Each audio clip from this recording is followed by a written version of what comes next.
7 seconds to play. Now Hauser up top, angling to the right, finds Clark. Clark pump fake to Beekman for 3 and the win. He got it! Reese Beekman knocks off Syracuse at the buzzer. 72-69 the final. The freshman from Louisiana wins it for Virginia to send the Cavs to the ACC semifinals. We got a big conference matchup tonight in the AAC as the SMU Mustangs welcome the FIU Panthers to Washburn Soccer and Track Stadium here in Dallas, Texas. I'm Will Scott, joined by Steve Lansdale. And Steve, both of these teams very evenly matched, coming in 4-2. Both teams very talented, particularly on the offensive end.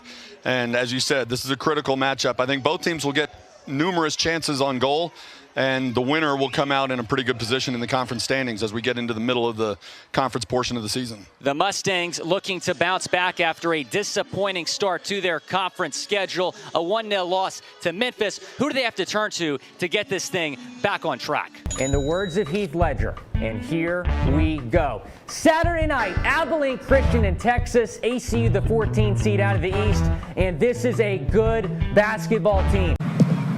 Hollander headed out of the box. Oh my gosh, are you serious, Jose Ortiz? What a beautiful, beautiful goal. Put that on SportsCenter. He's a good ball handler, good scorer, great defender as well. The Rockets are putting together something special with that young core. Once again, A&M Corpus Christi a chance to tie this one up. That one is sent into left field. That's way back there at the wall. That one is gone. Corpus Christi takes the lead. Enrique Sanchez, his first home run of the season. And it's a 2-run bomb. What's up, Mets fans? I'm Will Scott here on this edition of Heading Home as we head into 4th of July weekend. The Mets are coming off of a thrilling 6-5 extra innings win in Game 2 of last night's doubleheader. You trade for Malcolm Brogdon, you sign Neil Gallinari, and then you trade for Kevin Durant. You are the clear-cut favorite to win the NBA Finals next season. In fact, the Celtics might sweep the Warriors in the NBA Finals next year. Yes, I said that. Who is looking for his first hit tonight. He's 0 for 3. Here's the 0-1 delivery, and that is sent into the gap in right center field. It's down. Coming home is Jackson. He scores. Going to second is Almora Jr. It is an RBI double, and the Mets back on the board after a couple scoreless frames. They lead 5-2.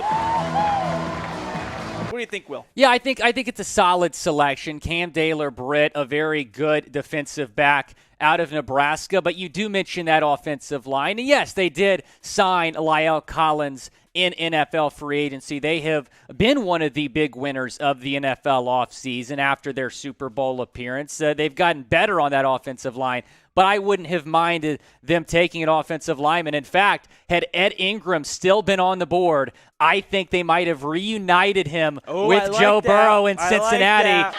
8 seconds on the shot clock. Gets a screen from Kelly. Now out to Harvey. Harvey has to launch, and she hits! It's going to be interesting to see, kind of the direction San Antonio goes in. I think pretty much every draft pick they're going to have the next couple of years is really going to set the tone for the future of that franchise. So they go with Wesley here, who is one of the better shooting guards in terms of just athleticism and upside. Bryce in the gun on 2nd and 8, Harding the near side receiver, Jackson in the backfield. Snap back. Rolling right. Bryce under pressure. He's lit up, and there's a fumble. It's recovered by Syracuse. 10-5 touchdown. Jeff Canton-Arku. A scoop and score.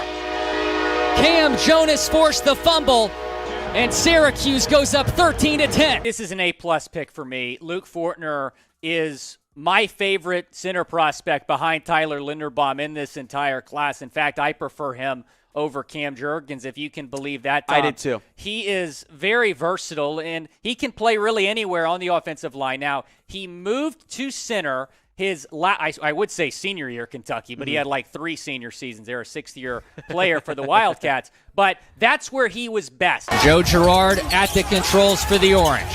He feeds it right side for Buddy Boeheim. Contested 3. Yes, sir! 3 straight threes for Buddy Bullseye. 28-17, the Syracuse lead. 10 minutes to go, first half. Kind of a cool story. He grew up in Queens, went to college at St. John's, now playing in the Mets organization. By the way, he's a great follow on Twitter for Syracuse Mets fans that want to go shoot him a follow. Trailing by 6 here in the third set. Caracassi, oh my goodness gracious. It's like a Chris Paul no-look behind the back pass. What changed after that impressive performance against Clemson? Much like last week, this was somewhat of a game at halftime. They're down 13 at Clemson last week at the half. This week down 10 against Wake. But really the big difference was how they responded coming out of the locker room. Last week they cut it to 6, made things very interesting late in the third quarter. However, this week the game got out of hand very, very early in the second half. You had the Sam Hartman 81-yard touchdown. The very next play, Culpepper throws a pick 6, and that was the game for Syracuse. Coach, how tough was that for your defense to kind of sit around and wait that 15 minutes during the power outage? Yeah, I mean, I know no one playing that, but it's it doesn't help. We got a rhythm going. They had plenty of time to think of something, so I guess that's the breaks. We got to step up, make plays when you need to. You've kicked an onside kick. You've gone for it from your own 10-yard line. Why have you been rolling the dice here so far? Well, we came to win. Here's the 2-2, and that is swung on, lifted high and deep to right field. The right fielder, Pete, going back, and he watches it go over the wall for a home run.